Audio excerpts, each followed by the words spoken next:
आदरणीय व्यासपीठ आणि माझे सर्व जमलेले माझे मित्र मित्र यासाठी बोलतोय, आता पुढची पिढी तुम्ही आहात.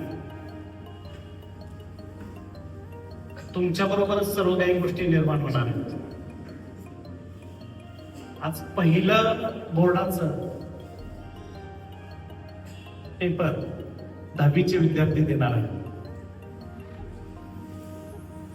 सर्वात महत्वाचं आज मला इथे जे ढाके सर आहेत किंवा वसुधा मॅडम आहेत यांनी प्रथम बोलवलं, याबद्दलच त्यांचं पहिल्यांदा धन्यवाद मानतो. आणि महत्वाचं तुम्हाला एक सांगायचंय मला, मी मगाच्या पाहतोय सर्व विद्यार्थ्यांचं ऐकतोय, त्यातून मला एक जाणवलं, घाडगे सर असतील, वसुधा मॅडम असतील किंवा इथं स्टाफ असेल, या स्टाफच्या वटवृक्षाच्या ज्ञान छायेमध्ये तुम्ही वाटलाय.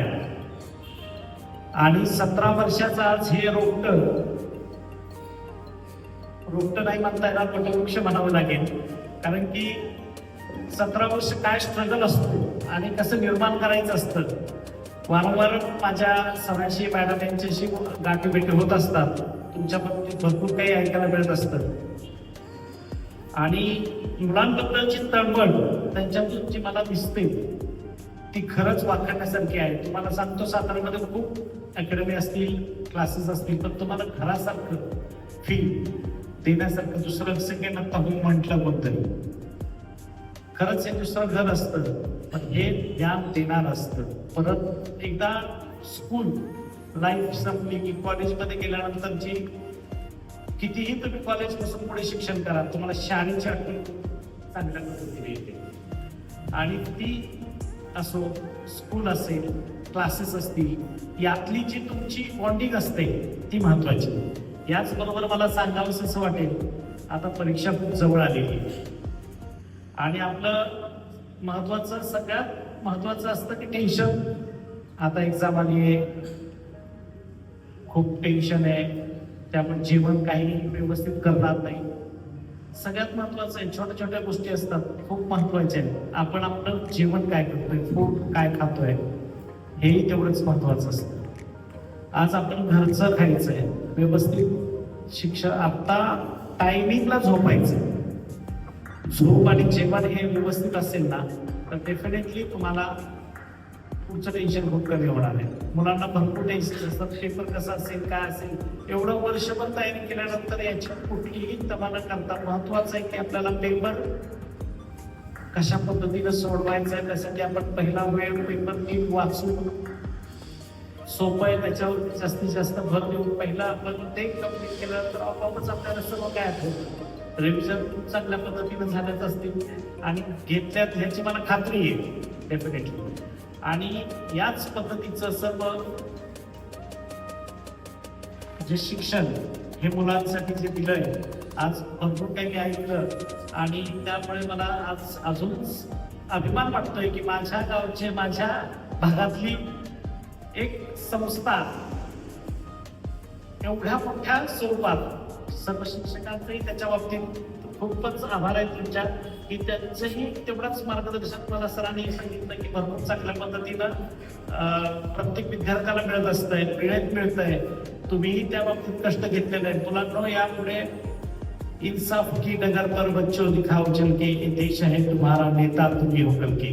हे कधीही विसरू नका. उद्याचे तुम्ही भविष्य, उद्या तुम्हाला उभा राहायचं. आज छोट्या छोट्या गोष्टी, तुम्हाला काही गोष्टी वाटत असतील, मोबाईल, एक रील बघितली की दुसरी रील बघा वाटते, परत तिसरी बघा वाटते, चौथी बघा वाटते, पण त्याबरोबर तुम्हाला वेळ निघून जातोय हे तरी लक्षात येत आहे.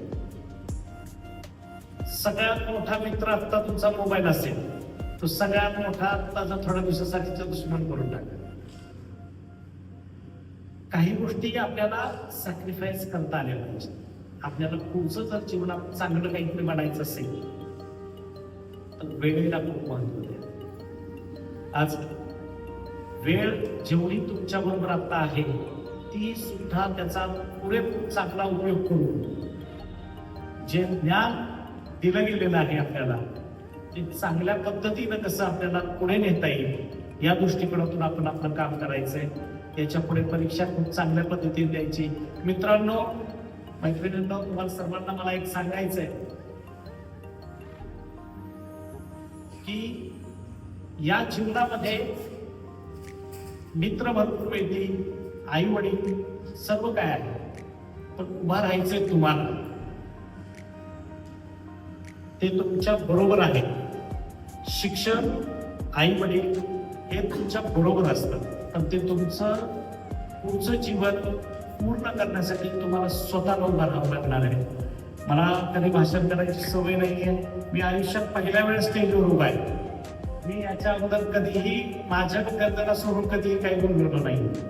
पण आज मला बोलण्याचं का वाटलं तर त्याच्या मागचं रिझन असं आहे की ज्ञानछाया अकॅडमी काही वेगळी नाहीये, ती माझीच आहे. आणि अजून एक मला आता आनंदाची गोष्ट मी बोलू शकतो का नाही बोलू शकतो, परमिशन खाली असेल तर मी ते आहे. आता जसं सातारासाठी एक चांगलं ज्ञानछाया 17 वर्षापासून आपलं एक काम आणि चांगल्या पद्धतीचे अकॅडमी करून क्लासेस काढून आणि माझ्यामध्ये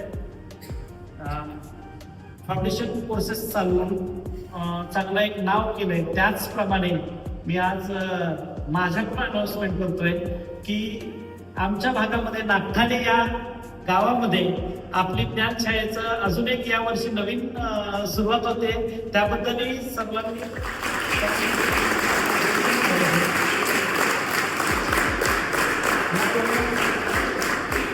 या दोघांचं कौतुक करावं थोडं कमी आहे. माझ्याकडे जेव्हा जेव्हा आले तेव्हा खूप काही गोष्टी मला शिकायला मिळाल्या.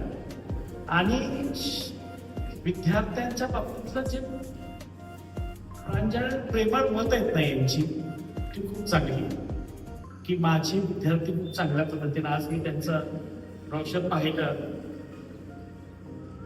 त्यामधल्या विद्यार्थ्यांचा म्हणजे वाखाणण्यासारखा गौरव तो उद्या यामध्ये तुमचे फोटो लागावेत, बहुतांश सर्वच विद्यार्थ्यांच्या लागावेत अशी माझी इच्छा आहे. आणि ते होईल आणि सर्वांनी ते करून दाखवायचंय. या दृष्टिकोनातूनही काम करायचंय. मला इथे अजून एक महत्वाचा विषय, इथं सर्व स्टाफ आहे आपला, तोही खूप मेहनती आहे. मगाच्यापासून पाहतोय मी.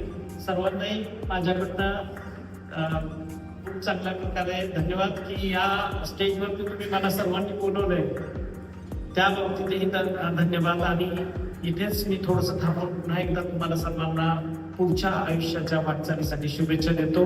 आणि सरांना आणि मॅडम यांनाही या बाबतीतला पुढचं अजून मोठ्या प्रमाणावरती असेच ब्रांचेस वाढवण्यात मोठं व्हावं. वटवृक्षच नाही तर वटवृक्षाची बाग निर्माण व्हावी या दृष्टिकोनातून शुभेच्छा देऊन 2 शब्द थांबवतो. थँक्यू.